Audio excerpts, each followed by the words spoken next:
پشاور میں خون جما دینے والی سردی کی لہر جاری ہے، جبکہ دھند کے باعث موٹر وے کو ہر قسم کی ٹریفک کے لیے بند کر دیا گیا ہے۔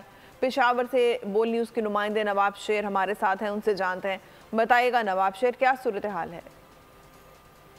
جی بالکل، پشاور میں کڑاکے کی سردی کی لہر جاری ہے، جبکہ اس کے ساتھ ساتھ پشاور شہر اور گرد نواح میں شدید دھند کا راج بھی قائم ہے، جس سے نہ صرف ٹریفک کی روانی متاثر ہو رہی ہے بلکہ موٹر وے کو بھی ہر قسم کی ٹریفک کے لیے بند کر دیا ہے اور ڈرائیور حضرات جو ہے وہ فوگ لائٹ استعمال کرنے پر مجبور ہے۔ موٹر وے حکام اور ٹریفک حکام بھی شہریوں کو محتاط ڈرائیونگ کی ہدایت کر رہے ہیں، جبکہ اس کے ساتھ ساتھ دھند سے جو ہے وہ فلائٹ آپریشن اور ریلوے سروس بھی جو ہے وہ شدید متاثر ہو رہے ہیں اور کئی پروازیں جو ہے وہ دھند کے باعث منسوخ کرنا پڑی ہے، جبکہ اس وقت شہر کا درجہ حرارت جو ہے وہ 3 سینٹی گریڈ تک ریکارڈ کیا گیا ہے۔ محکمہ موسمیات کے مطابق آئندہ 24 گھنٹوں کے دوران موسم خشک رہے گا، جبکہ بہت شکریہ نواب شیر۔